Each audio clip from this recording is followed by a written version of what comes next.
Isang kasinungalingan ang dumurog sa aking buong pagkatao. Habang nagpapakasasa sa karangyaan, ang mga taong umapak sa akin, heto ako, nakaluhod sa putikan. Wala kang kwenta, Teresa. Isa ka lang hampas lupa. Sigaw ng babaeng umagaw ng lahat. Ngunit mula sa abo ng aking pagkadurog, babangon ako para maningil. Ibabalik ko ang bawat luhang tinikman ko. Hanggang saan ang kayang bayaran ng inyong yaman bago kayo lumuhod sa aking harapan? Ibigay mo sa akin yang sobrang yan. Pambayad ito sa upa, hindi para sa walang kwentang gamot ng nanay mong pabigat. Ang malupit na boses na yon ay umalingaw-ngaw habang nakaluhod. Si Teresa sa malamig na sahig, matiyagang minamasahe ang namamagang binti ng kanyang tia Flor. Naramdaman ni Teresa ang tila pagbara ng kanyang lalamunan. Nanlamig ang kanyang mga daliri. Gusto niyang bawiin ang sobrang pilit na inagaw sa kanyang kamay, ang kaisa-isang pag-asa para sa umuubong ina sa madilim na sulok ng kwarto. Ngunit pinigilan siya ng tanikala ng utang na loob. Pilit niyang nilunok ang pait. Ang mga pamilyar na pader ng kanilang maliit na bahay ay biglang tila naging mga rehas na dahan-dahang sumasakal sa kanya. Hanggang kailan niya kailangang bayaran ng buhay na hiniram nila sa pamamagitan ng pagkitil sa sarili niyang kaligayahan. Ang bigat ng dibdib na yon ay dinala niya hanggang sa makinis na sahig ng pinakamalaking bangko sa Manila. Wala siyang oras para umiyak o kaawaan ng sarili. Kailangan niyang magtrabaho. Kailangan niyang maghanap ng paraan para makabili ng gamot. Ngunit ang inaasam niyang katahimikan upang makapag-isip ay binasag ng isang matinis at mapagmataas na boses. "Are you blind? Tingnan mo ang ginawa mo sa sapatos ko. 1 taon mong sweldo, hindi sapat para bayaran ang dumi nito." Nakatayo sa gitna ng pasilyo si Lucinda, ang ambisyosang kasamahan ni Teresa na laging nakasuot ng mamahaling damit. Dinuduro nito ang isang matandang babaeng nakasuot ng kupas na uniforme ng tagapaglinis. May tumulong kape sa makintab na sapatos ni Lucinda at ang matanda ay nakayuko, nanginginig habang paulit-ulit na humihingi ng tawad. Walang sino man sa mga nagdaraang empleyado ang tumulong. Ang lahat ay nakatingin lamang, takot na madamay sa galit ng paboritong empleyado ng pamunuan. Hindi makatiis si Teresa. Ang awa na namumuo sa kanyang dibdib ay mas naging matimbang kaysa sa takot. Mabilis siyang lumapit at humarang sa pagitan ng nanginginig na matanda at ng nagngangalit na si Lucinda. Bago pa man makapagsalita ng masakit ang kanyang katrabaho, lumuhod si Teresa sa makinis na sahig. Kinuha niya ang kanyang sariling malinis at puting panyo mula sa bulsa at maingat na pinunasan ang mantsa sa sapatos ni Lucinda. "Pasensya na po, Miss Lucinda. Ako na po ang aayos," mahinahong wika ni Teresa. Pilit itinatago ang panginginig ng sarili niyang boses. Umatras si Lucinda ng bahagya. Nakataas ang kilay, halatang nagulat ngunit mas lalong nainis sa pangingialam ni Teresa. Matapos matiyak na malinis na ang sapatos, tumayo si Teresa at hinarap ang matandang tagapaglinis. Sa halip na pandirihan ang madungis na anyo nito, inabot ni Teresa ang kulubot na kamay ng matanda at dahan-dahang inilapat sa kanyang noo. Isang tapat na pagmamano sa gitna ng mapanghusgang mga mata ng buong opisina. Sa paglapat ng magaspang at kalyadong kamay ng matanda sa kanyang balat, tila nakaramdam ng mainit na kurot sa puso si Teresa. Naalala niya ang mga kamay ng kanyang ina. Parehong sugatan, parehong pagod sa paglaban sa mga hamon ng buhay upang maitaguyod lamang siya. Hindi napansin ng karamihan, ngunit may isang matalim at makapangyarihang kislap ang dumaan sa mga mata ng matandang tagapaglinis habang tinititigan ang name tag ni Lucinda bago ibinaling ang malambot at nagtatanong na paningin kay Teresa. Umismid si Lucinda, puno ng pandidiri at pagkamuhi. Walang kaabog-abog niyang itinaas ang baso ng malamig na tubig na hawak niya at ibinuhos iyon sa mismong mukha ni Teresa. "Pabida ka. Tingnan natin kung makakapagbayani ka pa kapag ipinasisante kita bukas na bukas din," sigaw ni Lucinda bago padabog na naglakad palayo. Iniiwan si Teresa na basang-basa Sa gitna ng mga nagbubulungang tao, natahimik ang buong paligid. Walang nangahas na lumapit. Humigpit ang hawak ni Teresa sa kanyang basang palda. Paano na ang pambili ng gamot ng kanyang ina kung mawawala ang nag-iisa niyang trabaho? Tumulo ang malamig na tubig mula sa kanyang buhok, pababa sa kanyang leeg, kasabay ng panginginig ng kanyang buong katawan. Tumutulo pa rin ang malamig na tubig mula sa buhok ni Teresa, pababa sa kanyang nanginginig na balikat nang makarating siya sa kanyang maliit na cubicle. Unti-unti niyang inayos ang kanyang mga gamit. Pinipigilang kumawala ang mga hikbi na matagal na niyang ibinabaon sa kanyang dibdib. Sa kalagitnaan ng malawak at malamig na opisina, pakiramdam niya ay siya na lamang ang mag-isang lumalaban sa mundo. Wala siyang kakampi. Wala siyang karapatang magalit dahil isang pagkakamali lamang ay tuluyan na silang mawawalan ng tirahan ng kanyang may sakit na ina. Sa gitna ng kanyang tahimik na pagluha, isang mainit na baso ng kape at isang malinis na panyo ang marahang inilapag sa kanyang mesa. Nag-angat ng paningin si Teresa at nakita ang isang lalaking may maaliwalas na mukha, ngunit bakas ang pagod. Nakasuot ito ng isang kupas na polo na may nisnis sa laylayan at ang sapatos nito ay halatang lumana. Halos bumuka na ang unahan. Sa kaluman, nagpakilala ang lalaki sa isang napakalambing at mahinahong boses na nagbigay ng kakaibang kagaangan sa dibdib ni Teresa. Siya raw ay si Tobias, ang bagong intern na inilipat mula sa ibang departamento dahil wala siyang malakas na padrino na susuporta sa kanya. Imbes na kaawaan ng sarili, nakita ni Teresa sa mga mata ng lalaki ang isang pamilyar na pakikibaka. Pareho silang pilit na sumisiksik sa mundong tila hindi ginawa para sa mga tulad nilang walang maipagmamalaki kundi sipag. Pinunasan ni Teresa ang kanyang mga luha at tipid ng ngumiti. Kinuha niya mula sa kanyang lumang bag ang kanyang baon. Nakalahating piraso ng tinapay na binalot sa plastik. Inabot niya ito kay Tobias nang may dalisay na pag-aalala. Iniisip na marahil ay hindi pa rin ito nananghalian dahil sa dami ng pinapagawa ng mga nakakataas. Tinanggap iyon ng binata nang may bakas ng gulat, ngunit may malalim na pasasalamat sa kanyang mga mata. Napansin ni Teresa ang bumubukang sapatos ng binata na pilit nitong itinatago sa ilalim ng mesa.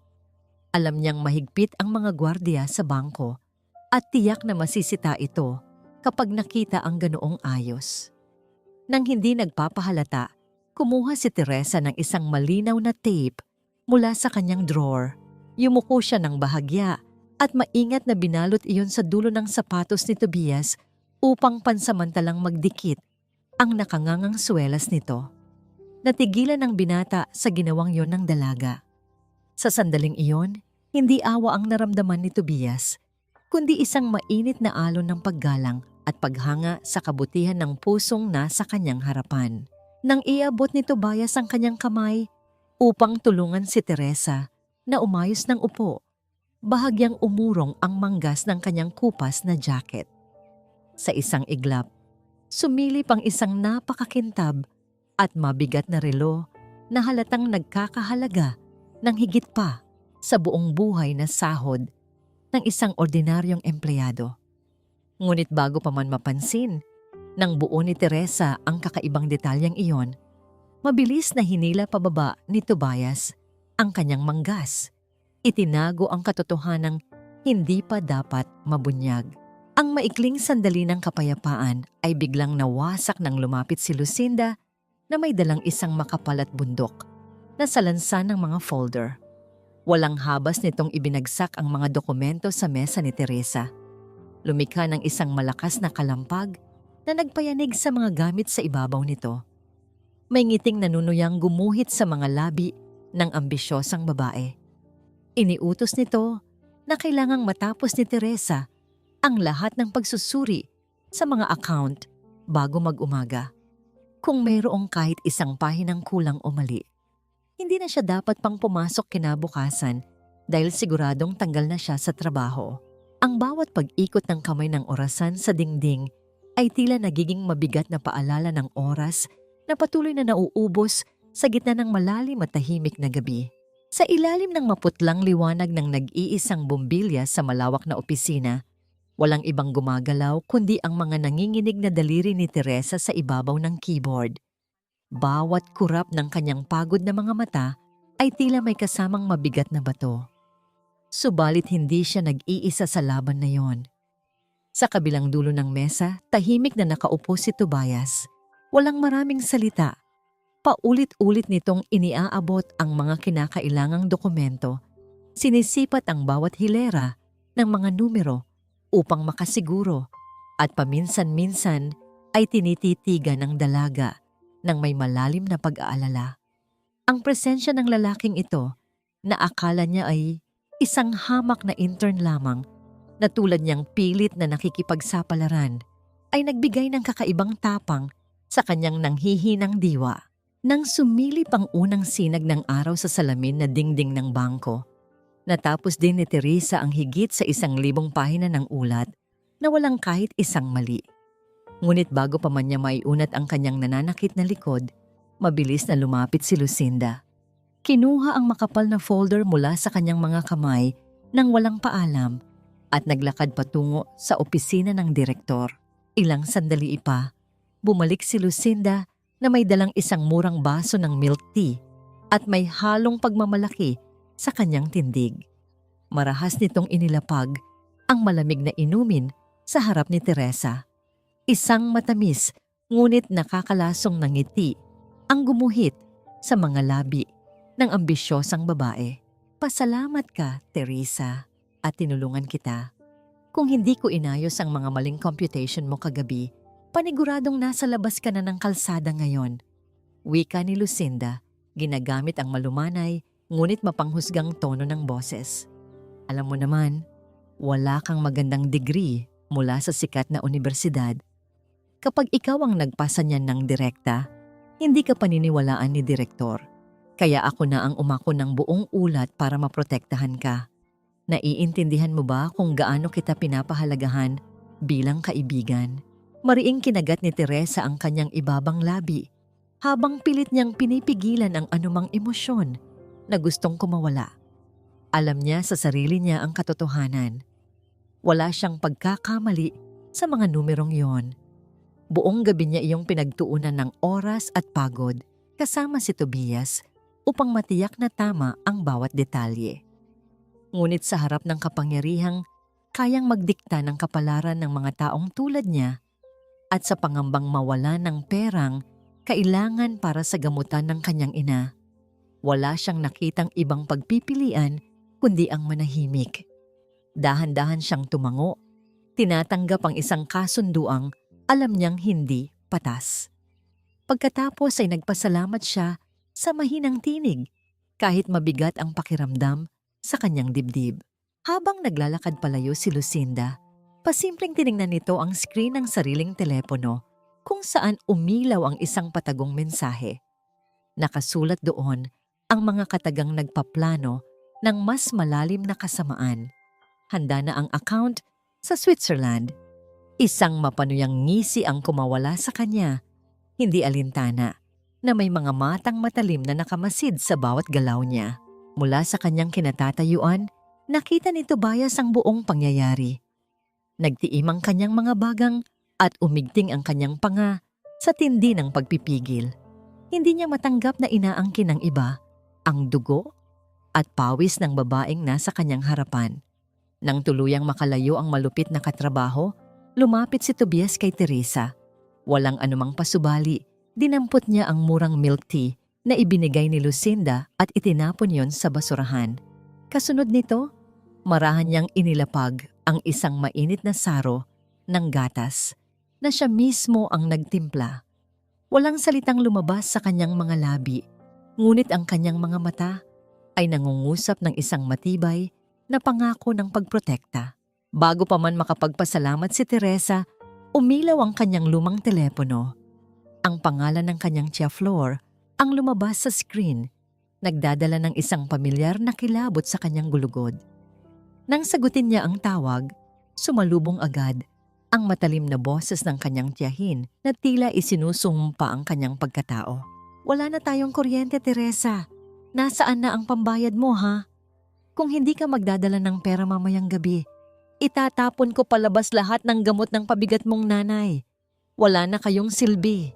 Ang linyang yon ay tila isang malakas na suntok sa kanyang sikmura na nagpatigil sa kanyang paghinga. Naputol ang tawag nang hindi man lang siya nakakasagot. Unti-unting nanlabo ang kanyang paningin. Ang buong paligid ay tila umikot at ang hangin sa malawak na opisina ay biglang nawala. Pilit siyang tumayo upang humingi ng tulong, ngunit hindi na kinaya ng kanyang nanghihinang tuhod ang bigat ng lahat ng kanyang dinadala. Nawalan siya ng malay, subalit bago pa man bumagsak ang kanyang katawan sa malamig at matigas na sahig na marmol, isang pares ng matipuno at mainit na mga braso ang mabilis na sumalo sa kanya. Hinihigpit ang yakap upang hindi siya masaktan. Ang init mula sa mga braso ng isang estrangherong lalaki ang huling naramdaman niya bago siya tuluyang lamunin ng dilim. Nang imulat ni Teresa ang kanyang mabibigat na talukap, sinalubong siya ng maputlang liwanag at ang pamilyar na amoy ng gamot sa klinika ng kumpanya. Dahan-dahan niyang inilingon ang kanyang ulo at doon niya nakita si Tobias. Nakaupo ito sa isang maliit na silya sa gilid ng kanyang higaan, nakayuko at mahimbing na nakatulog sa sobrang pagod. Ngunit ang nakapagpasikip sa dibdib ni Teresa ay ang kamay ng binata na mahigpit na nakahawak sa laylayan ng kanyang blusa, tila isang batang takot na maiwanan. Pinagmasdan niya ang maaliwalas nitong mukha at sa unang pagkakataon, matapos ang mahabang panahon, nakaramdam siya ng tunay at dalisay na kapayapaan. Sabay silang lumabas ng gusali ng hapong yon. Saktong pagbuhos ng isang walang habas at malakas na ulan na bumalot sa buong syudad ng Maynila. Ang malamig na hangin ay humahampas sa mga naglalakihang puno at ang mga kalsada ay mabilis na napuno ng rumaragasang tubig. Isang lumang payong na may sirang tadyang lamang ang tangi nilang pananggalang na mabilis na binuksan ni Tobias. Habang naglalakad sila sa gilid ng kalsada, hindi napansin ni Teresa na halos buong bahagi na ng payong ay nakahilig sa kanya. Hinayaan ng binata na mabasa ang buong kaliwang balikat nito at saluhin ang lamig ng ulan. Huwag lamang matalsikan ng tubig ang babaeng kasama. Isang malakas na ihip ng hangin ang nagpadikit sa ilang basang hibla ng buhok sa noo ni Teresa. Tumigil sa paglalakad si Tobias gamit ang kanyang malayang kamay. Marahan at napakaingat niyang hinawi ang mga buhok na yon mula sa mukha ng dalaga. Nagtama ang kanilang mga paningin sa gitna ng ulan. Wala ni isang patak ng awa o habag sa mga mata ng lalaki, kundi isang malalim at wagas na paggalang na nagbigay ng kakaibang kiliti at init sa pagod na puso ni Teresa. Pumara sila ng masasakyan at pumuwesto sa pinakasulok ng isang napakasikip na jeepney. Patuloy na nagsisiksikan ang mga pasahero na basang-basa rin mula sa labas. Upang hindi madaganan at masaktan si Teresa, buong giting na ginamit ni Tobias ang sariling katawan bilang isang matibay na harang.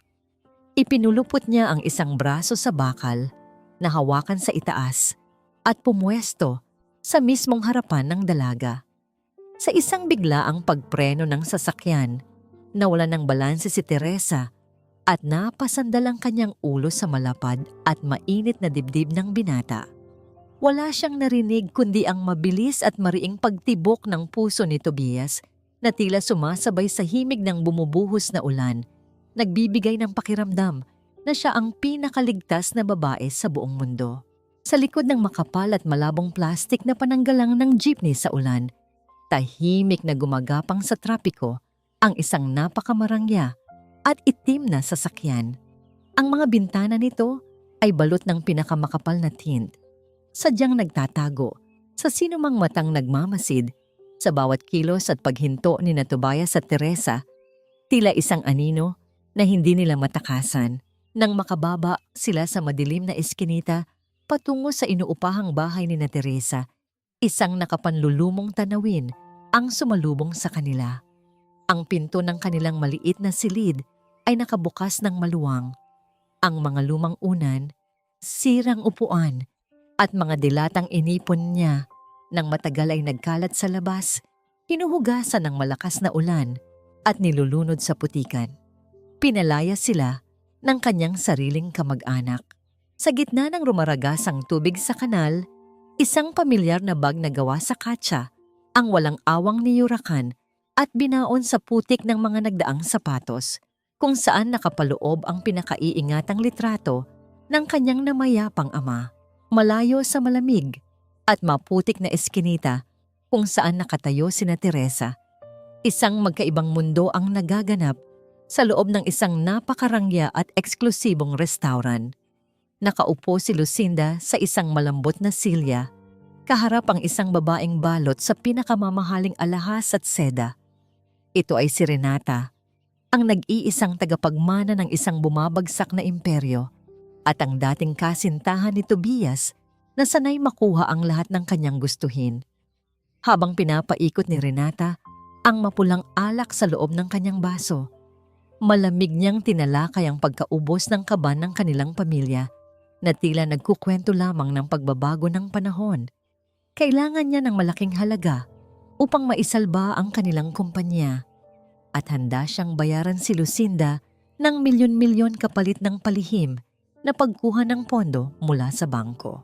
Ngumiti ng matamis si Lucinda na sisilaw sa pangako ng yaman na matagal na niyang inaasam.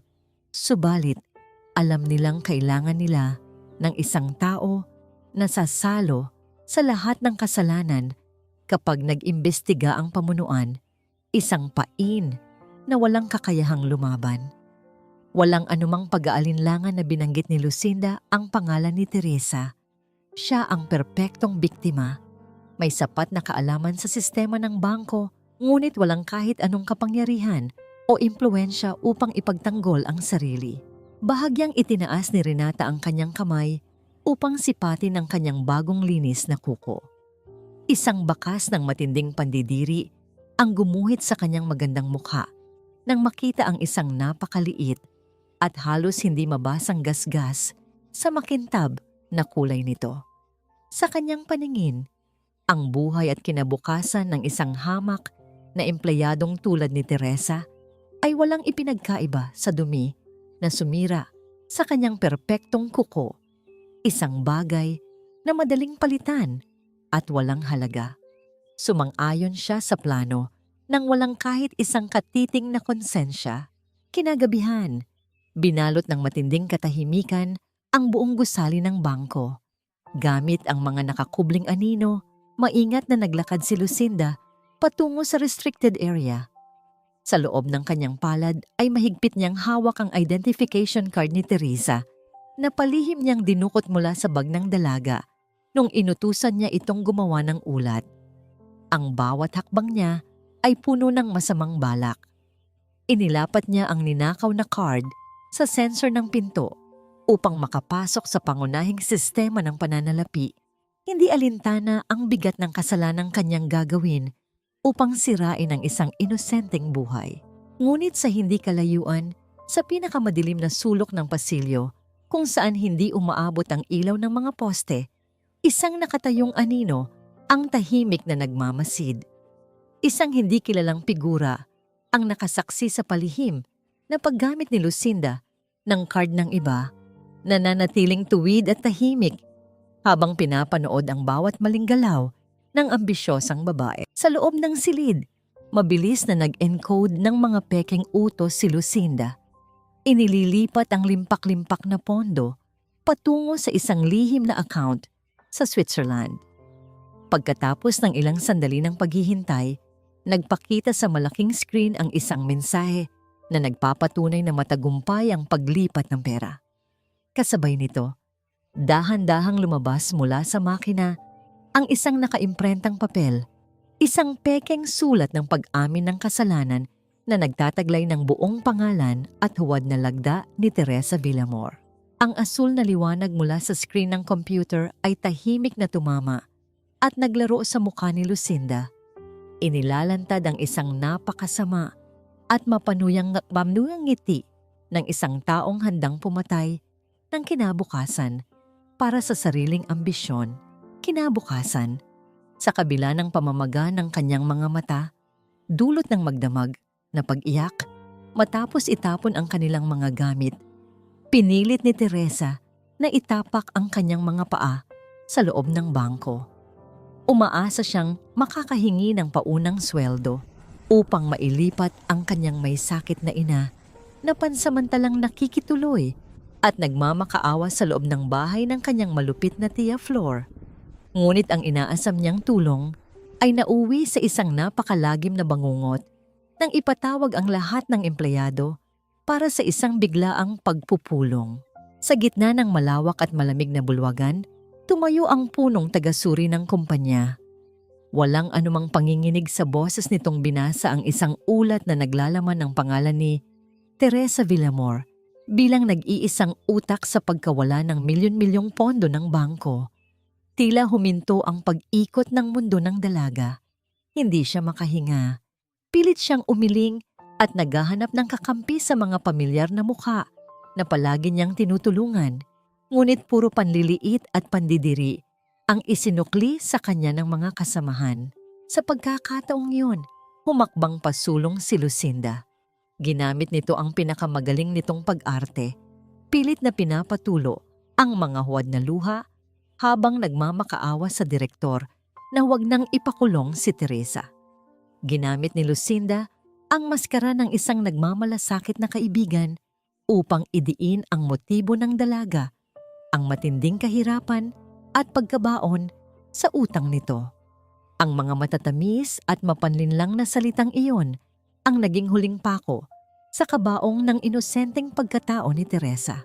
Wala siyang nagawa nang mahigpit na hawakan ng mga gwardiya ang kanyang magkabilang braso. Kinaladkad siya palabas ng gusali na parang isang basurang walang halaga. Ang mga matang mapanghusga ng daan-daang tao ay tila mga punyal na sumaksak sa kanyang likuran. Walang ni isa man ang nakinig sa kanyang mga pagmamakaawa na suriin muli ang mga dokumento. Bit-bit ang wasak na dignidad at nawalang kinabukasan, bumalik si Teresa sa madilim na eskinita upang kunin na lamang ang kanyang ina. Subalit bago pa man siya makatuntong sa pintuan, sinalubong siya ng isang napakalakas at nakakapasong sampal mula kay Tia Flor. Ang lakas ng impact ay nagpabagsak sa kanya sa maputik na kalsada.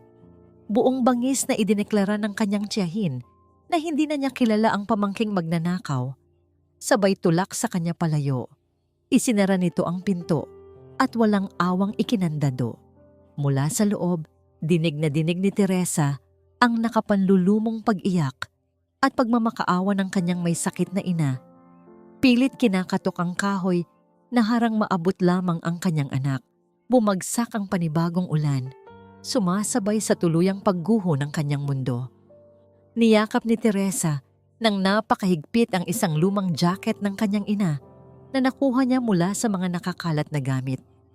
Upang hindi pumiglas ang isang malakas na iyak na magpapatunay ng kanyang tuluyang pagkatalo, kinagat niya ang kanyang ibabang labi hanggang sa malasahan niya ang mainit at maalat na dugo. Wala na siyang trabaho, wala na siyang dangal, at ngayon, wala na rin siyang ina na makakasama. Samantala, sa isang hiwalay na silid sa departamento ng mga tauhan ng bangko, isang kakaibang pangyayari ang tahimik na naganap ng araw ding iyon. Ang buong impormasyon at talaan ng pagkatao ni Tobias bilang isang intern ay bigla na lamang naglaho sa sistema na parang bula. Walang naiwang bakas na tila hindi siya kailanman tumuntong sa kumpanya. Habang nakaupo si Teresa at yakap ang kanyang mga tuhod sa gitna ng malamig na eskinita, isang matalim na liwanag ang humiwa sa kadiliman. Ang nakakabinging o alulong mula sa papalapit na sasakyan ng mga pulis ay mabilis na pumasok sa makipot na daan at ang nakakapasong asul at pulang ilaw nito ay diretsong tumama sa kanyang nanginginig na katawan. Ang matalim na alulong ng sasakyan ng mga pulis ay tuluyang pumunit sa dilim ng gabi. Ang tunog ng sirena ay tila isang matalim na kutsilyong humiwa sa bawat sulok ng eskinita. Ngunit ang sasakyan ng pulis ay lumampas lamang sa kinatatayuan ni Teresa. Hindi siya pinansin at nagpatuloy sa nakagawiang pagpapatrolya. Huminga ng maluwag ang dalaga, ngunit ang panandaliang ginhawa ay agad na napalitan ng panginginig dahil sa tindi ng lamig. Kasabay ng paghina ng ugong ng sirena, isang pamilyar na anino ang mabilis na tumakbo palapit sa kanya sa gitna ng malakas na ulan. Ito ay si Tobias. Walang anumang salita, mabilis na niyakap ng binata ang nanginginig na katawan ni Teresa. Ang init mula sa kanyang dibdib ay tila isang kalasag na pumrotekta sa dalaga mula sa lamig ng ulan at sa panunuyan ng mundo. Isiniksik ni Teresa ang kanyang mukha sa balikat ng lalaki at doon tahimik na ibinuhos ang lahat ng luhang matagal na niyang pinipigilan. Dinala siya ni Tobias sa isang maliit, malinis, ngunit napakasimpleng kwarto sa isang gusaling hindi kalayuan. Sinabi niyang ito ang bago niyang inuupahang tirahan. Inabutan niya si Teresa ng isang tuyong tuwalya at isang mainit na sopas. Ngunit habang pinapanood ng binata ang walang buhay na mga mata ni Teresa na nakatitig sa kawalan, alam niyang hindi sapat ang pagkain at tuyong damit upang muling buuin ang isang nawasak na pagkatao. Sa gitna ng katahimikan, isang nakakagulat na bagay ang ginawa ni Tobias. Dahan-dahan siyang lumuhod sa basangsa, tahig sa harapan ng dalaga. Mula sa gilid ng lumang bintana, pumita siya ng isang mahabang hibla ng damo. Sa harap ng naguguluhang mga mata ni Teresa, maingat at matiyaga niyang pinilipit ang damo hanggang sa makabuo ito ng isang maliit at marupok na singsing. Hinawakan niya ang malamig na kamay ni Teresa. Tinitigan niya ito ng diretso sa mga mata at sa isang boses na basag ngunit puno ng katapatan, binitiwan niya ang isang pangakong hindi malilimutan ng dalaga. Teresa, alam kong wala akong maibibigay sa iyo ngayon. Isa lang akong hamak na intern na walang pera, pero hindi ko kayang makita kang mag-isa. Kahit natalikuran ka ng buong mundo, gagamitin ko ang mga kamay kong ito, ang mga kamay na wala ring laman, para magbanat ng buto, bayaran ang lahat ng utang mo, at protektahan ka habang buhay. Itinaas niya ang singsing na gawa sa damo. Pakasalan mo ako, Teresa. Hayaan mo akong maging pamilya mo. Tumulo ang mga luha mula sa mga mata ni Teresa. Ngunit sa pagkakataong ito, hindi dahil sa sakit, kundi dahil sa isang napakatinding kaligayahang hindi niya akalaing mararamdaman pa. Marahan siyang tumango at ang kanyang pagsang-ayon ay siniliyuhan ng isang mahigpit na yakap. Sa sumunod na araw, sa harap ng isang simpleng pastor at sa isang maliit na kapilya, ipinangako nila ang kanilang mga sarili sa isa't isa, walang ibang saksi kundi ang Diyos at ang kanilang dalisay na pag-ibig. Kinagabihan, habang mahimbing na natutulog si Teresa, napansin ni Tobias ang nanginginig nitong mga paa dahil sa lamig. Maingat niyang hinubad ang sariling medyas at isinuot sa mga paa ng dalaga. Pagkatapos, umupo siya sa sahig, hinawakan ang mga paa ni Teresa at marahang hinaplos ang mga yon gamit ang init ng sarili niyang mga palad hanggang sa tuluyan ng humupa ang panginginig nito at mapanatag ang kanyang pagtulog. Habang abala siya sa pag-aalaga, hindi na malaya ni Tobias na ang kanyang teleponong nakapatong ng patihaya sa mesa ay tahimik na umiilaw ng paulit-ulit. Sa screen nito ay lumitaw ang pangalan ng tumatawag, Presidente Agustina, kasama ng isang maliit na numerong nagpapahiwatig ng dami ng hindi nasagot na tawag, 50 beses. Kinabukasan, gumising si Teresa na may ngiti sa kanyang mga labi sa unang pagkakataon. Nakaramdam siya ng bagong pag-asa. Habang wala pa si Tobias na maagang lumabas para maghanap ng trabaho, naisipan niyang ayusin ang kanilang munting tahanan. Dinampot niya ang luma at punit-punit na bag ni Tobias na naiwan sa isang sulok upang iligpit. Ngunit sa kanyang pag-angat, bumigay ang isang tagong tahi sa ilalim nito. Isang sikretong bulsa ang bumukas. Mula sa loob, isang makapal na salansan ng mga dokumento ang biglang nahulog at kumalat sa sahig na gawa sa kahoy. Ang tunog ng pagbagsak ng mga papel ay umalingaw-ngaw sa katahimikan ng umaga. Tila isang babala ng isang napipintong katotohanang yayanig sa kanyang buong mundo. Yumuko si Teresa upang pulutin ang mga nagkalat na papel. Iniisip na marahil ay mga aplikasyon lamang ito para sa trabaho na pinaghirapan ni Tobias. Ngunit ang unang bagay na tumama sa kanyang paningin ay isang gintong logo ng isang agila. Ang opisyal na sagisag ng Alcantara Group, ang pinakamalaking kumpanya na nagmamay-ari sa bangkong pinagtatrabahuhan niya.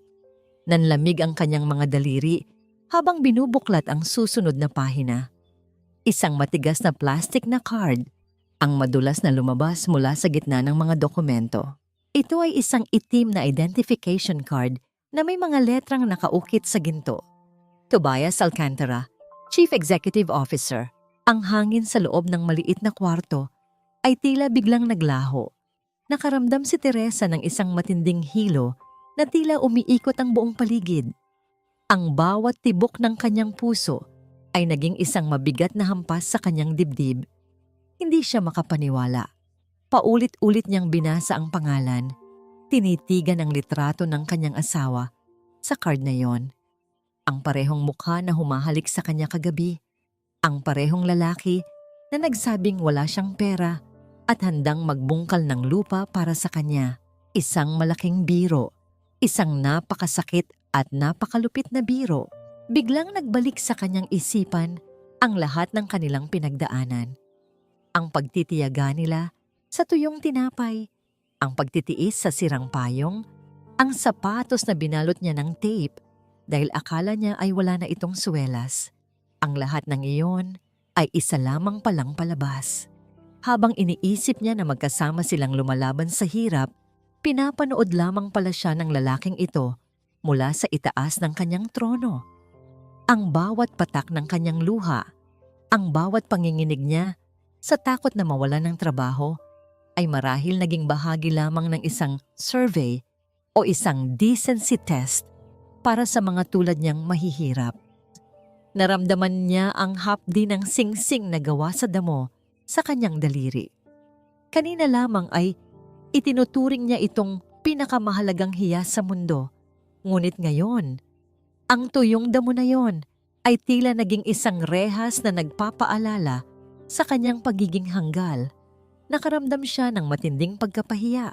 Isang uri ng kahihiyan na tila binuhusan siya ng kumukulong tubig sa harap ng maraming tao. Hindi siya kailangan ng isang bilyonaryo. Ang kailangan niya ay ang katotohanan. Narinig ni Teresa ang tunog ng pagpihit ng doorknob. Pumasok si Tobias na may dalang isang supot ng mainit na tinapay. Ang kanyang mukha ay puno ng rurok ng kaligayahan at mga planong ibabahagi sana sa asawa.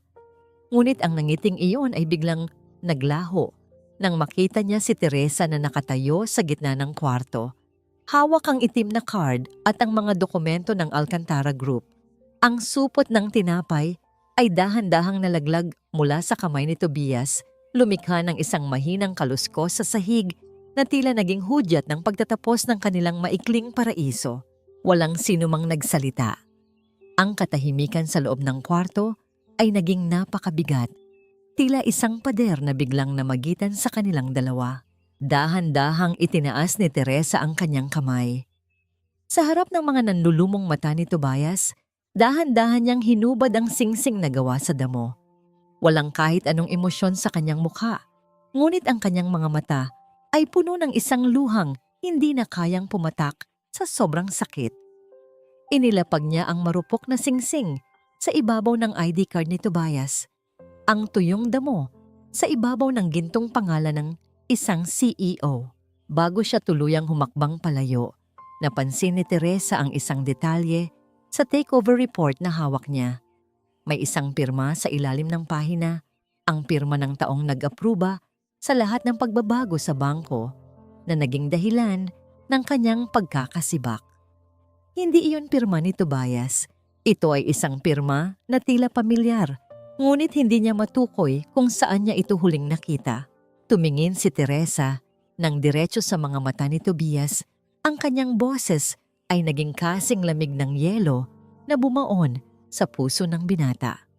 Magkano po ba ang ibinayad ninyo sa produksyon ng palabas na ito, Ginoong ng Alcantara?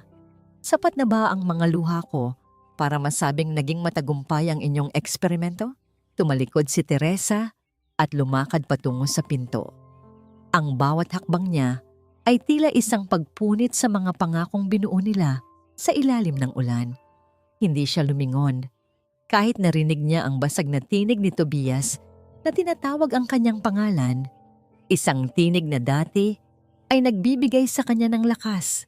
Ngunit ngayon ay nagpapaalala lamang ng isang napakalaking pagkakamali. Lumabas si Teresa sa maliit na silid habang ang manipis na hamog ng umaga ay bumabalot sa paligid. Tila isang malamig na kumot na nagtatago sa kanyang mga luha. Wala siyang dinalang anuman kundi ang sarili niyang mga sugat at ang pagod na katawan na tila gawa sa abo. Ang bawat hakbang niya palayo sa gusaling iyon ay isang pagpunit sa mga alaala ng isang pag-ibig na akala niya ay totoo. Ngunit isa lamang palang huwad na gintong kumikinang sa gitna ng dumi. Hindi siya tumingin sa likod kahit nararamdaman niya ang bigat ng titig ng langit na tila nakikidalamhati sa kanyang pag-iisa. Sa kabilang banda, naiwan si Tobias na nakatayo sa gitna ng kawalan. Ang bilyonaryong kinaluluhuran ng marami ay tila isang batang nawawala sa dilim. Sinubukan niyang habulin si Teresa. Sumigaw ang kanyang puso ng mga paliwanag na hindi kailanman sapat. Ngunit ang kalsada ay walang ibinigay na sagot kundi ang tunog ng sarili niyang mga yabag. Napagtanto niya ang isang masakit na katotohanan. Ang kanyang yaman ay kayang bumili ng buong lungsod. Ngunit hindi nito kayang ituro ang direksyon ng isang pusong ayaw nang magpahanap. Bumalik si Teresa sa lugar ng kanyang chaflor sa gitna ng gabi. Gamit ang huling lakas at ang natitirang barya sa kanyang bulsa, palihim niyang kinuha ang kanyang ina na si Aling Nena mula sa madilim na sulok ng bahay ng kanyang malupit na kamag-anak. Sa tulong ng isang kakilalang mangingisda, sumakay sila sa isang lumang bangka patungo sa isang malayo at tahimik na nayon ng mga mangingisda. Isang munting nayon ng mga mangingisda kung saan ang tanging maririnig ay ang bulong ng mga alon at ang huni ng mga ibon sa madaling araw. Doon, sa ilalim ng bubong na gawa sa nipa, pinili ni Teresa na muling buuin ang kanilang buhay, malayo sa mga dambuhalang gusali at mga kasinungalingang nakatago sa likod ng mga mamahaling vest. Habang nagpapakasakit si Teresa sa pagtitinda ng mga tuyong isda sa ilalim ng nakatirik na araw, muling bumalik si Tobias sa kanyang trono bilang CEO ng Alcantara Group. Ngunit hindi na siya ang dating maaliwalas ang mukha. Naging kasing lamig siya ng bakal, naging malupit sa kanyang mga tauhan at walang ibang bukang bibig kundi ang paghahanap sa kanyang asawa. Pinakilos niya ang lahat ng kanyang koneksyon, ginamit ang bawat kamera at bawat tauhan sa lungsod, ngunit si Teresa ay tila isang aninong tuluyan ng nilamon ng dagat. Isang gabi, bumalik si Tobias sa maliit at tinitirhan nilang kwarto noon na ayaw niyang ipagalaw sa kahit kanino. Naupo siya sa gilid ng higaan na gawa sa kahoy, ang tanging gamit na nagpapaalala sa kanya ng mga sandaling payak ngunit puno ng halaga. Sa gitna ng katahimikan, dinampot niya ang lumang unan na ginamit ni Teresa. Isiniksik niya ang kanyang mukha rito at sa bawat paghinga niya, tila nanunuot pa rin sa kanyang gunita ang malambot na amoy ng buhok ng dalaga. Isang halimuyak ng bulaklak ng hay o jasmine na mura, ngunit mas matamis pa sa kahit anong mamahaling pabango sa mundo. Doon, sa dilim, ang makapangyarihang CEO ay humikbi ng walang tunog, habang ang kanyang mga luha ay dahan-dahang binabasa ang telang naiwan ng kanyang asawa. Sa nayon ng mga mangingisda, hindi namamalayan ni Teresa na may isang misteryosong figura ang palaging nakamasid sa kanila mula sa malayo. Isang matandang babaeng laging nakasuot ng itim na Amerikana at may takip ang muka ang palihim na sumusubaybay sa bawat paglabas at pagpasok ni Aling Nena at Teresa sa kanilang munting dampa. Ang mga mata nito ay puno ng hindi maipaliwanag na emosyon, tila isang bantay na may dalang malalim na lihim. Isang gabi, habang abala si Tobias sa kanyang opisina na puno ng mga monitor, isang biglaang abiso ang lumitaw sa kanyang computer. Ang pulang ilaw ng babala ay paulit-ulit na kumikislap sa madilim na silid. Isang tao ang gumamit ng isang lumang account na matagal nang hindi nabubuksan sa loob ng system ng bangko. Ang account na nakapangalan sa isang empleyadong matagal nang tinanggal, Teresa Villamor. Ang bawat pagtibok ng pulang ilaw sa screen ay tila isang mabilis na pintig ng puso na sumasabay sa pag-asa at takot na muling nabuhay sa dibdib ni Tobias. Hindi sapat ang alat ng dagat para lunurin ang pait ng katotohanang kahit saan ako magtago, ang kahirapan ay parang aninong laging nakabuntot sa aming mag-ina. Sa bawat paglubog ng araw sa nayon ng mga mangingisda, lalong lumalalim ang takot sa aking dibdib. Ang bawat mahina at basag na ubo ni Aling Nena na nagmumula sa kabilang silid ay tila isang matalim na paalala na ang oras ay hindi ko kakampi. Hawak ko ang mga huling barya sa aking palad at alam kong hindi ito sapat para sa susunod na banig ng gamot, lalo na para sa pangarap kong mabawi ang aming dangal. Isang hapon, habang naglalakad ako sa dalampasigan bitbit ang mga tuyong isda, muling nagpakita ang misteryosong figurang laging nakamasid sa amin. Hindi na ito nagtago sa likod ng mga puno. Dahan-dahang lumapit ang matandang babaeng nakasuot ng itim na Amerikana. Nang tanggalin nito ang malaapad na sombrerong nagtatago sa kanyang mukha, halos malaglag ang bitbit kong basket. Siya ang matandang tagapaglinis na ipinagtanggol ko noon sa loob ng bangko. Ngunit ngayon, wala na ang kanyang nanginginig na tindig. Ang kanyang mga mata ay hindi na puno ng takot, kundi ng isang awtoridad na tila kayang magpabagsak ng isang buong kaharian sa isang sulyap lamang. Ilang beses mo bang balak tumakbo, Teresa? Ang kanyang boses ay malalim, matatag, at punong-puno ng karunungan. Ang katarungan ay hindi ibinibigay sa mga taong marunong lamang umiyak. Ibinibigay ito sa mga taong marunong lumaban. Ipinakilala niya ang kanyang sarili bilang si Doña Agustina Alcantara. Hindi ako nakapagsalita. Ang babaeng pinunasan ko ng sapatos, ang matandang inakala kong biktima ng pang-aapi, ay ang mismong haligi ng pamilyang sumira sa aking tiwala. Inasahan kong aabutan niya ako ng makapal na salansan ng pera bilang kabayaran sa aking kabutihan, ngunit hindi iyon ang kanyang ginawa. Sa halip, kinuha niya mula sa kanyang bulsa ang isang maliit at makintab na USB drive at inilapag ito sa aking palad. Sa loob niyan ay ang mga access code sa pinakamalalim na bahagi ng sistem ng bangko, wika ni Doña Agustina habang nakatingin sa malayo. Hindi kita bibigyan ng isda, Teresa.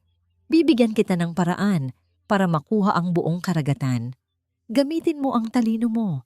Tuklasin mo ang katotohanang ibinaon ni na Lucinda. Patunayan mo sa lahat na ang isang katulad mo ay hindi lamang basta biktima, kundi isang leon na marunong maningil.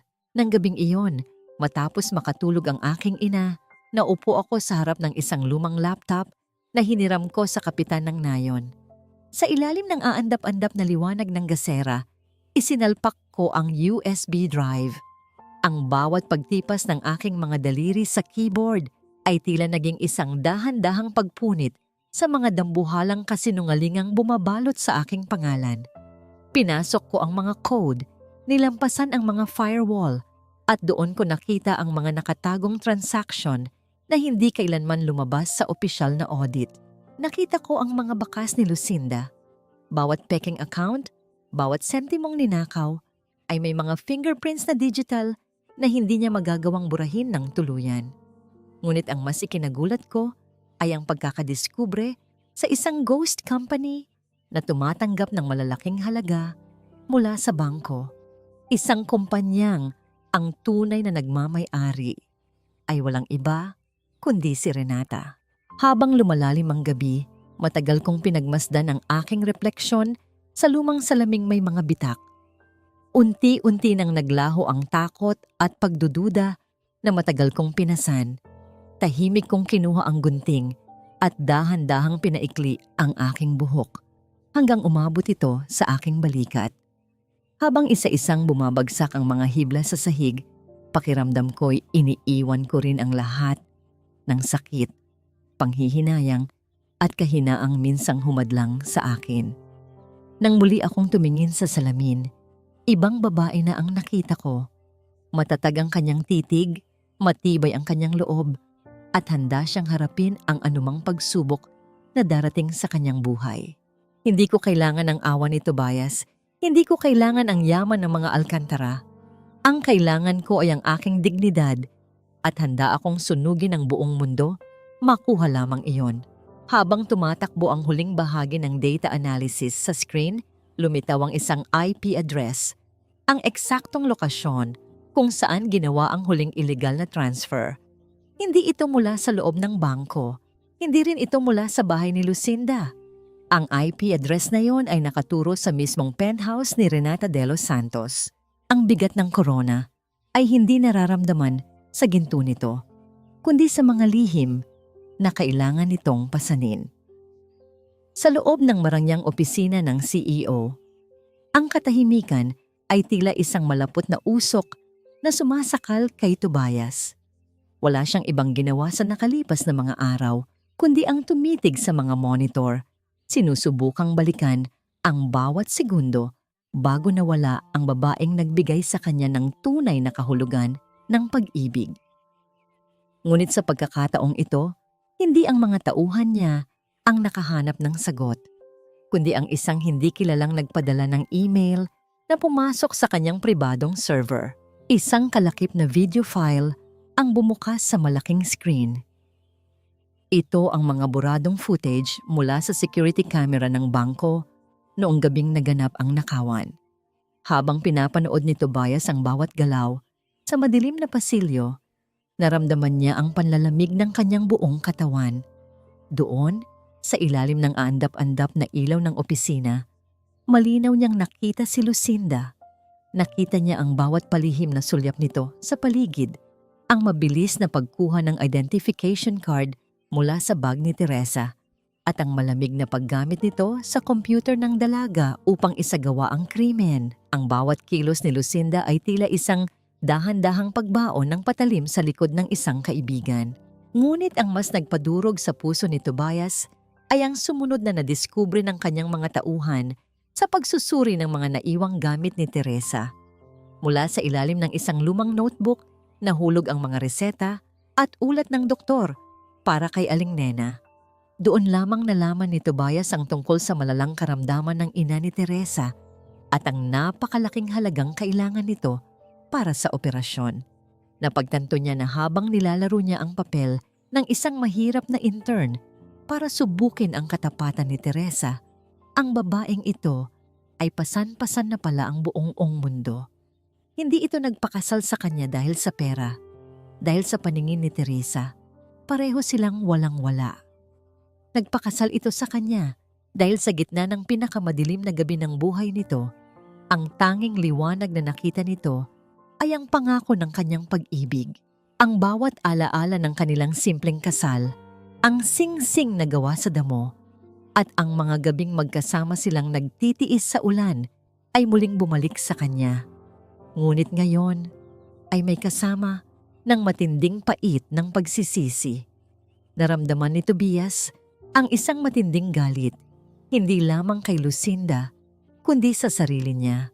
Pakiramdam niya ay naging kaisa siya sa pagpapahirap kay Teresa dahil sa kanyang kawalan ng tiwala. Isang malakas na pagbagsak ng kanyang kamao sa matigas na mesa ang bumasag sa katahimikan ng silid. Ngunit ang sakit na naramdaman ng kanyang kamay ay wala pang 1% ng sakit na nararamdaman ng kanyang puso. Tratuhin niyo siya na parang reyna, pero pinabayaan ko siyang tratuhin ng iba na parang dumi.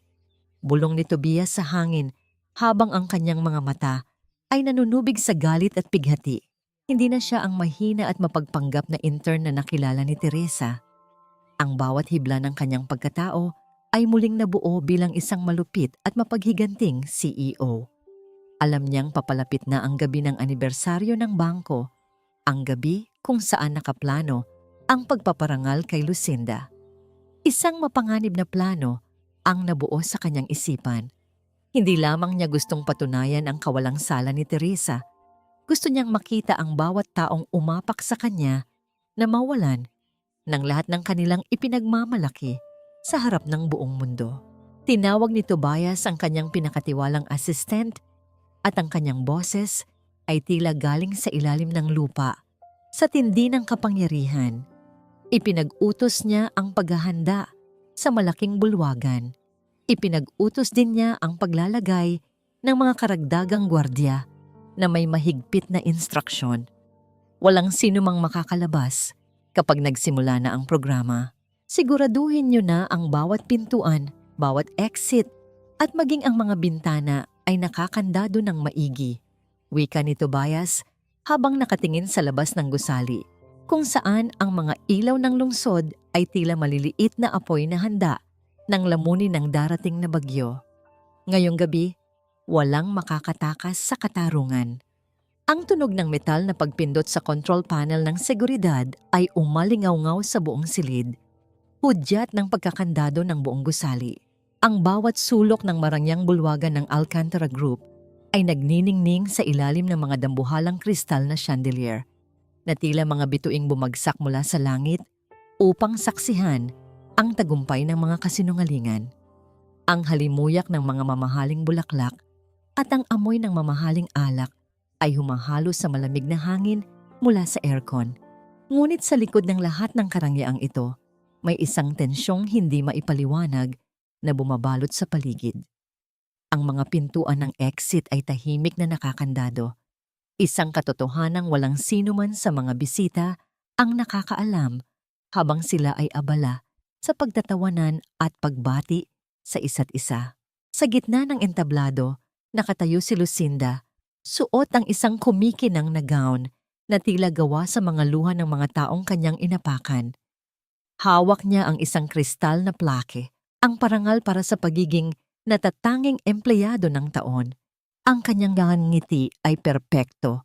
Bawat pagkurap ng kanyang mga mata ay praktisado upang magmukhang mapagkumbaba. Hindi ko po ito magagawa kung wala ang tiwala ng pamunuan. Wika ni Lucinda sa harap ng mga mikropono.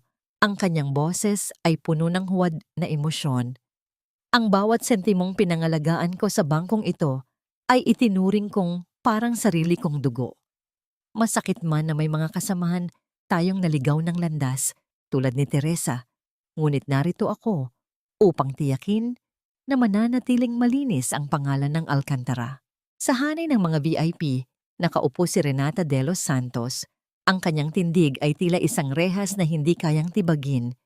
Ang kanyang mga mata ay malamig na nakatitig kay Lucinda. Isang tingin na nagsasabing sila ay magkasabwat sa isang madilim na lihim. Sa tabi niya, isang bakanting upuan ang nakalaan para sa isang espesyal na panauhin. Isang upuang nanatiling walang laman sa gitna ng siksik na bulwagan, tila naghihintay sa pagdating ng isang multo mula sa nakaraan. Hindi rin nagpahuli si Tia Flor na nakasuot ng isang napakatingkad at luwelwet na damit na tila sumisigaw ng atensyon. Wala siyang tigil sa pagmamalaki sa mga taong katabi niya. Ipinangangalandakan ang kanyang malapit na ugnayan kay Lucinda. Kita niyo na, ang kaibigan ng pamilya namin ay isang bayani. Malakas na wika ni Tia Flor, sapat upang marinig ng lahat. Buti na lang at tinalikuran ko na ang pamangkin kong magnanakaw. Ang mga tulad ni Teresa ay dumi lamang na dapat walisin sa ganitong marangyang lugar. Hindi siya karapat-dapat na makatapak man lang sa alpombra rito. Sa mga sandaling iyon, umakyat sa entablado si Tobias. Ang kanyang muka ay tila gawa sa matigas na bato, walang mababakas na kahit anong emosyon. Ang bawat hakbang niya patungo sa mikropono ay lumilikha ng isang mabigat na katahimikan na unti-unting lumalamon sa kagalakan ng bulwagan.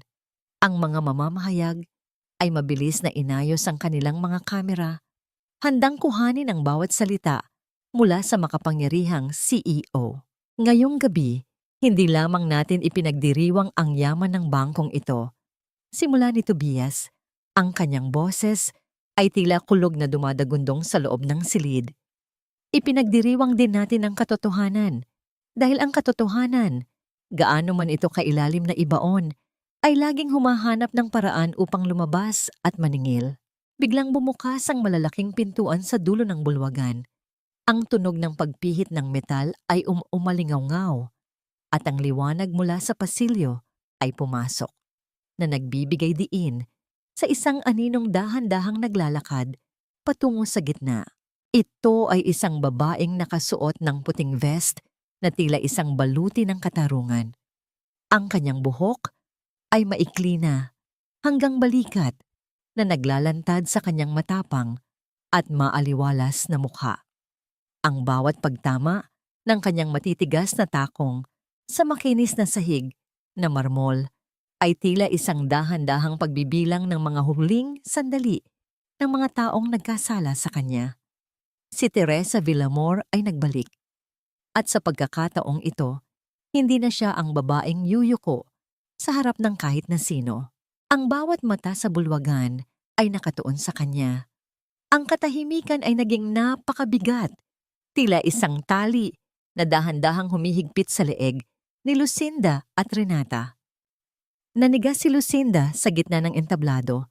Ang kristal na pleke sa kanyang kamay ay dahan-dahang nangatal hanggang sa marinig ang mahinang pag-uumpugan ng mga gilid nito. Ang bawat mata sa loob ng bulwagan ay tila naging mga mitya ng isang paparating na pagsabog. Sa harap ng libu-libong bisita at mga nakatutok na lens ng kamera, ang multo ng nakaraan na inakala nilang ibinaon na sa limot ay nakatayo na ngayon ng may taas noong dignidad. "Guard, bakit niyo hinayaan ang babaeng ito na makapasok? Magnanakaw siya. Isa siyang kriminal." Ang boses ni Lucinda ay pumitlag, puno ng takot na pilit itinatago sa likod ng galit. Ngunit bago pa man makahakbang ang mga gwardya, itinaas ni Tobias ang kanyang kamay, isang tahimik na utos na nagpako sa lahat sa kinalalagyan nila. Hindi natinag si Teresa. Dire-diretso siyang naglakad patungo sa podium. Ang tunog ng kanyang mga takong ay tila bawat tibok ng orasan na nagbibilang ng huling sandali ng kaligayahan ni Lucinda. Inabot niya ang laptop na nakakabit sa dambuhalang screen ng bulwagan. Walang anumang pasubali. Isinalpak niya ang USB drive na ibinigay ni Doña Agustina. Ang katarungan Lucinda ay hindi nabibili ng mamahaling gown. Mahinahong wika ni Teresa, ngunit ang bawat salita niya ay tila isang malamig na hampas ng hangin na nagpatahimik sa buong paligid. Biglang nagbago ang imahe sa malaking screen. Hindi na ang mukha ni Lucinda ang nakikita, kundi ang mga hilera ng mga code at transaction logs. Sa harap ng lahat, ipinakita ni Teresa ang serye ng mga digital fingerprints na hindi kailanman mabubura. Ipinakita niya ang eksaktong oras kung kailan ninakaw ang kanyang identification card, ang IP address na nagmula sa loob ng sariling opisina ni Lucinda, at ang pinakaimportanteng ebidensya, ang paglilipat ng pondo patungo sa isang ghost company na may pangalang nag-uugnay sa pamilya De Los Santos. Nagsimulang magbulungan ang mga tao. Ang mga flash ng camera ay naging mas mabilis, tila mga kidlat na tumatama sa namumutlang mukha ni Lucinda. "Fake news yan! Dinaya mo ang system!" Sigaw ni Lucinda. Ang kanyang mukha ay namumula na sa sobrang hiya at takot. "Sinisiraan mo lang ako dahil inggit na inggit ka sa narating ko. You're just a nobody, Teresa. Isang hamak na accounting clerk na galing sa squatter." Ngumiti si Teresa.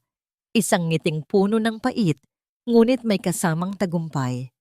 accounting clerk na alam ang bawat butas ng system mo, Lucinda. Ang greed mo ang naging pinakamalaki mong pagkakamali. Akala mo ba, dahil mahirap ako, ay wala na akong kakayahang makita ang dumi sa likod ng mga ginto mo? Sa isang huling pagtatangka, sumugod si Lucinda upang sampalin si Teresa, isang desperadong kilos upang patahimikin ang dalaga. Ngunit mabilis na umiwas si Teresa. Sa sobrang bilis ng kanyang pagkilos, nawalan ng balanse si Lucinda. Ang marangya nitong gown ay sumabit sa gilid ng podium at ang nagmamalaking natatanging empleyado ay bumagsak ng pasubasob sa sahig ng entablado. Ang kristal na plate ay tumalbog at nagkadurog-durog sa paanan ni Teresa. Isang malinaw na simbolo ng wasak na reputasyon ni Lucinda. Mula sa kanyang upuan, si Tia Flor ay tila naging isang estatwa. Ang kanyang luluwet na damit ay hindi na nagbigay sa kanya ng atensyong gusto niya. Sa halip, pilit siyang nagtatago sa likod ng ibang tao. Nanginginig sa takot na baka siya ang susunod na malantad ang mga kasamaan. Ngunit ang tensyon ay hindi pa natatapos. Tumayo si Renata de los Santos mula sa kanyang upuan. Ang kanyang mukha ay puno ng nag-aapoy na puot. Masyado kang mayabang, Teresa. Akala mo ba ay mananalo ka sa amin dahil lang sa ilang piraso ng papel? You are nothing. Isang basura na kahit kailan ay hindi magiging bahagi ng mundong ito. Ang bawat salita ni Renata ay tila isang lason na kumakalat sa hangin. Ngunit bago pa siya makapagsalita muli, isang malalim at nakakanginig na boses ang umalingaw-ngaw mula sa mikropono sa itaas. Bumaba si Tobias mula sa mataas na bahagi ng entablado. Ang kanyang bawat hakbang ay tila isang dahan-dahang pagguho ng bundok na nagpapayanig sa kinalalagyan ni Renata at Lucinda. Ang katahimikan sa bulwagan ay naging napakalalim. Ano pat ang tanging maririnig ay ang mabigat na paghinga ni Lucinda na kasalukuyang nakadapa pa rin sa sahig. Yakap ang mga piraso ng kanyang pangarap na nagkadurog-durog. Hindi tumingin si Tobias sa mga reporter. Hindi rin niya sinulyapan ang naglulupagin niyang empleyado. Dumiretso siya sa tapat ni Teresa. Sa harap ng lahat, hinubad ni Tobias ang kanyang mamahaling Amerikana, isang simbolong gawa sa pinakamahal na tela at kapangyarihan, at marahan itong isinampay sa mga balikat ni Teresa upang protektahan ang dalaga mula sa lamig ng mga mata ng mga tao at mula sa sarili nitong panginginig. Hinarap ni Tobias ang mga nagkakagulong mamamahayag at ang nanunuyong si Renata. Ang kanyang boses, nang muli siyang magsalita sa mikropono, ay tila isang talim ng kidlat na tumama sa gitna ng bulwagan. Ang babaeng ito na tinatawag ninyong basura.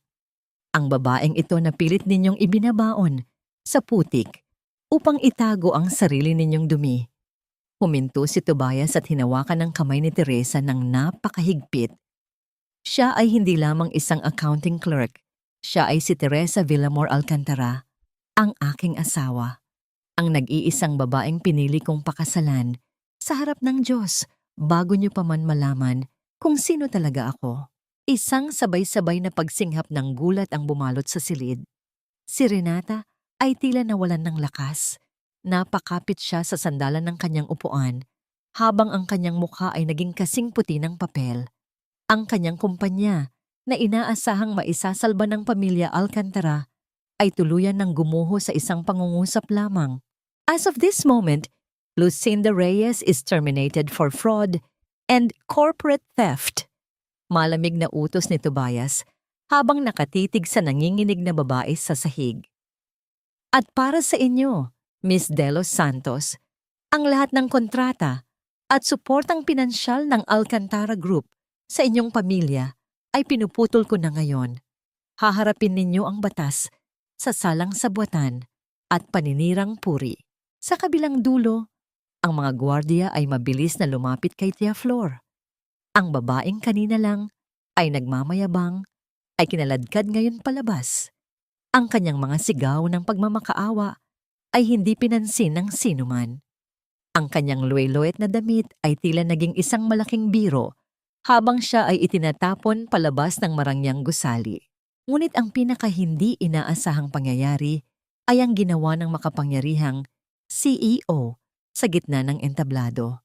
Binitawan ni Tobias ang mikropono sa harap ng libu-libong tao at sa harap ng asawang kanyang sinaktan dahil sa kawalan ng tiwala. Dahan-dahang itinuod ni Tobias ang kanyang tuhod. Lumuhod ang hari ng Alcantara Group sa paanan ng babaeng itinuring nilang dumi. Mula sa kanyang bulsa, kinuha ni Tobias ang isang tuyong singsing na gawa sa damo. Ang singsing na iniwan ni Teresa sa mesa noong gabing umalis ito. Teresa, alam kong hindi sapat ang lahat ng gintong mayroon ako para bayaran ang mga luhang idinulot ko sa iyo. Ang boses ni Tobias ay basag, puno ng pagsisisi at pagmamahal. Niloko kita dahil natakot akong hindi mo ako mahalin kung sino talaga ako. Pero ngayon, napagtanto ko na ako ang hindi karapat-dapat sa iyo. Hinihiling ko, bigyan mo ako ng pagkakataong patunayan na ang bilyonaryong ito ay kaya ring maging lalaking sisilong sa iyo sa ilalim ng ulan. Tumulo ang mga luha ni Teresa habang nakatingin sa lalaking nakaluhod sa kanyang harapan. Naramdaman niya ang bigat ng Amerikana sa kanyang balikat at ang init ng kamay ni Tobias, ngunit ang sakit sa kanyang puso ay hindi pa tuluyang naghihilom. Ang bawat kamera ay nakatutok sa kanya, naghihintay sa kanyang magiging tugon. Tinitigan ni Teresa ang singsing na gawa sa damo. Marahan niyang inabot ang kamay ni Tobias, ngunit hindi niya kinuha ang singsing.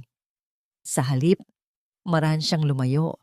Tinatanggal ang Amerikana ni Tobias at iniwan ito sa braso ng lalaki. Hindi ko kailangan ng iyong yaman, Tobias, at hindi ko kailangan ng iyong awa sa harap ng maraming tao. Bulong ni Teresa, sapat lamang upang marinig ng lalaki. Ang kailangan ko ay ang mahanap muli ang sarili kong dignidad na nawala noong gabing nagsinungaling ka sa akin.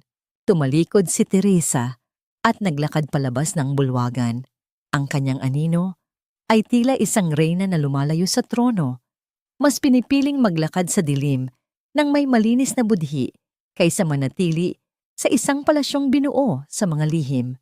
Naiwan si Tobias na nakaluhod sa gitna ng entablado. Yakap ang tuyong damo sa ilalim ng nakakasilaw na mga ilaw. Lumipas ang ilang buwan na tila mga dahan-dahang pag-agos ng ilog patungo sa dagat. Ang ingay ng Maynila ay naging isang malabong alaala na lamang para kay Teresa. Sa tulong ng pundasyong itinatag niya sa ilalim ng paggabay ni Doña Agustina, naging boses siya ng mga manggagawang biktima ng pang-aapi sa loob ng mga malalaking kumpanya. Hindi na siya ang babaeng yuyuko. Siya na ang nag-aangat sa mga taong nawawalan ng pag-asa. Isang hapon, habang naglalakad si Teresa sa labas ng kanyang opisina, nakita niya ang isang pamilyar na bulto sa gilid ng kalsada. Si Lucinda, na dati ay balot ng sutla at hiyas, ay nakasuot na ngayon ng kulay kahel na vest ng isang community service worker. Hawak nito ang isang walis tingting at dahan-dahang nililinis ang mga tuyong dahon sa kanal. Wala na ang kislap sa kanyang mga mata. Tila napalitan ng isang malalim at tuyot na kahihiyan. Sa kabilang dulo naman ng bayan, si Tia Flor ay mag-isang nakatira sa isang maliit na dampa. Umaasa sa rasyon ng pagkain mula sa pundasyon na hindi niya alam na pagmamay-ari pala ng pamangking kanyang itinakwil. Ang katarungan ay hindi dumating sa pamamagitan ng mabilis na kidlat, kundi sa isang dahan-dahang pagguho ng kanilang mga maling pundasyon. Ngunit ang pinakamalaking pagbabago ay wala sa paligid, kundi sa lalaking hindi kailanman sumuko. Araw-araw, nang hindi nagpapalya, si Tobias ay naroroon. Hindi siya dumarating gamit ang kanyang mga mamahaling sasakyan. Naglalakad siya, suot ang simpleng polo, at maong bitbit ang isang maliit na lalagyan ng pagkain na siya mismo ang nagluto. Hindi siya pumapasok sa opisina ni Teresa. Ibinababa lamang niya ang pagkain sa may pintuan, kasama ang isang maliit na piraso ng papel na may nakasulat na, "Sana ay magustuhan mo ang paborito mong adobo. Naghihintay pa rin ako." Dumating ang isang gabi kung saan ang langit ay muling nagngit-ngit. Ang hangin ay humahagupit sa bintana at ang ulan ay tila nagbabanta na namang lunurin ang lungsod. Naalala ni Teresa ang kanyang mga itinanim na sampagwita at nahay sa maliit na hardin sa harap ng kanyang bahay. Ang mga bulaklak na yon ang kanyang tanging libangan, ang kanyang paraan upang maghilom. Nang buksan niya ang pinto upang silungin ang mga halaman, natigilan siya. Sa gitna ng malakas na ulan, nakita niya si Tobias. Nakaluhod ang lalaki sa putikan, ang kanyang buong katawan ay basang-basa at nanginginig sa lamig. Ginagamit ni Tobias ang sarili niyang mga palad at ang kanyang likuran upang harangan ang malalakas na patak ng ulan na tumatama sa mga malalambot na talulot ng mga bulaklak. Hinahayaan niyang siya ang mabugbog ng bagyo, huwag lamang masira ang munting kagandahang pinapahalagahan ni Teresa. Sa sandaling iyon, ang pader na itinayo ni Teresa sa kanyang puso ay tuluyan ng gumuho. Nakita niya sa mga mata ni Tobias ang parehong lalaking nag-alay sa kanya ng singsing na gawa sa damo. Ang lalaking handang magpakumbaba at masaktan para lamang sa kanya. Dahan-dahan siyang lumapit at itinaas ang kanyang payong upang silungin ang asawa. Gamit ang kanyang malinis na panyo, ang parehong panyo na ginamit niya noon sa sapatos ni Lucinda at sa mukha ni Tobias, marahan niyang pinunasan ng putik at tubig sa mukha ng lalaki. "Tobias, tama na," bulong ni Teresa. Ang kanyang boses ay basag sa gitna ng ingay ng bagyo. "Hindi mo kailangang gawin ito." Tumingala si Tobias. Ang kanyang mga mata ay nagniningning sa ilalim ng liwanag ng poste. "Gagawin ko ang lahat, Teresa. Kahit maging tagabantay ng hardin mo habang buhay, basta't hayaan mo lang akong manatili sa tabi mo." Marahang hinawakan ni Teresa ang kamay ni Tobias at inakay ito patungo sa loob ng bahay. Doon, sa ilalim ng init ng kanilang munting tahanan, ang mga sugat ng nakaraan ay nagsimulang maghilom sa pamamagitan ng mga tapat na salita at mga yakap na wala ng halong dusing ng kasinungalingan. Makalipas ang ilang buwan, habang ang sinag ng umaga ay dahan-dahang sumisilip sa kanilang bintana, iginaya ni Teresa ang kamay ni Tobias patungo sa kanyang tiyan na bahagyang umaumbok na. Isang bagong buhay ang nagsisimulang tumibok sa loob niya. Isang buhay na bunga ng isang pag-ibig na dumaan sa pinakamalakas na bagyo. Handa ka na bang maging ama ng isang batang hindi kailangang magtago sa likod ng yaman? Tanong ni Teresa nang may matamis na ngiti. Niyakap siya ng mahigpit ni Tobias. Ang kanyang mga luha ng kagalakan ay tumulo sa balikat ng asawa. "Handa na ako, Teresa. Dahil sa'yo, natutunan ko na ang tunay na yaman ay hindi na sa loob ng vault ng bangko, kundi sa loob ng munting tahanang ito. Ang bawat simula ng umaga sa aming tahanan ay hindi na kasing bigat ng dati. Wala na ang kaba sa aking dibdib na baka sa susunod na araw ay wala na kaming matirhan o ang takot na baka hindi na muling dumilat ang mga mata ng aking ina. Ang sikat ng araw na tumatama sa aming bintana ay tila isang banayad na haplos ng tadhana. Nagpapaalala na ang bawat bagyo, gaano man ito kadiin at kalupit, ay palaging may katapusan." Sa loob ng isang maliit ngunit eleganteng frame na nakasabit sa aming sala, nakalagay ang tuyong singsing na gawa sa damo.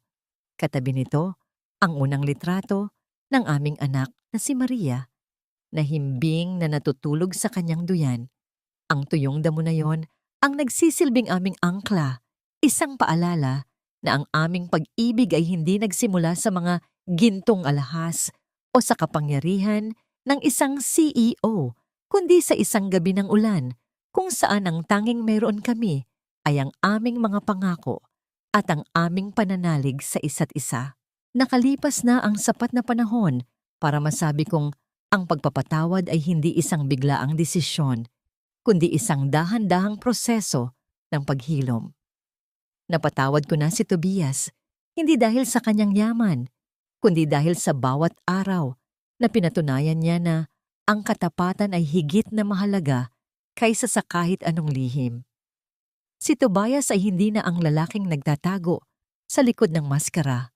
Siya na ang katuwang ko sa pagpapatakbo ng aming pundasyon. Tinitiyak na walang ibang Teresa ang muling aapakan sa loob ng aming kumpanya. Dumating ang isang puting sasakyan sa aming tapat. Bumaba si Doña Agustina na ngayon ay hindi na ang striktong presidente ng bangko, kundi isang mapagmahal na lola na laging may dalang mga kakanin at kwento para sa kanyang apo. Masaya kaming nagsalo-salo sa hapag, isang simpleng salo-salo na puno ng tawanan at mga kwento tungkol sa nakaraan na hindi na nagdudulot ng sakit, kundi ng mga aral na baon namin habang buhay. Sa huling bahagi ng araw, habang pinapanood ko ang paglubog ng araw kasama si Tobias, naisip ko ang mga taong minsang sumira sa amin. Si Lucinda at Renata ay nahanap na ang kanilang sariling katarungan sa ilalim ng batas, ngunit para sa akin, ang pinakamalaking tagumpay ay ang katotohanang hindi ako naging katulad nila. Hindi ko hinayaang lamunin ng puot ang aking puso. Ang aking dignidad ay nananatiling buo, hindi dahil sa apelyidong Alcantara, kundi dahil sa bawat pagkakataong pinili kong maging mabuti sa gitna ng kawalang hiyaan ng iba. Natutunan ko na ang tunay na kayamanan ay hindi nabibilang sa dami ng pera sa loob ng vault ng isang bangko. Ang tunay na kayamanan ay ang kapayapaan ng isip kapag itinatabi mo ang iyong ulo sa unan sa gabi, ang init ng kamay ng taong nagmamahal sa iyo ng totoo, at ang pagkakataong makatulong sa iba nang walang hinihintay na kapalit. Ang buhay ay tila isang malawak na karagatan. May mga pagkakataong ang alon ay napakataas at tila lalamunin tayo, ngunit hanggat meron tayong pag-asa at pagmamahal na nagsisilbing layag, palagi nating mahahanap ang daan pauwi sa ating tunay na tahanan. Ngumiti ako kay Tobias habang mahigpit niyang hinawakan ang aking kamay.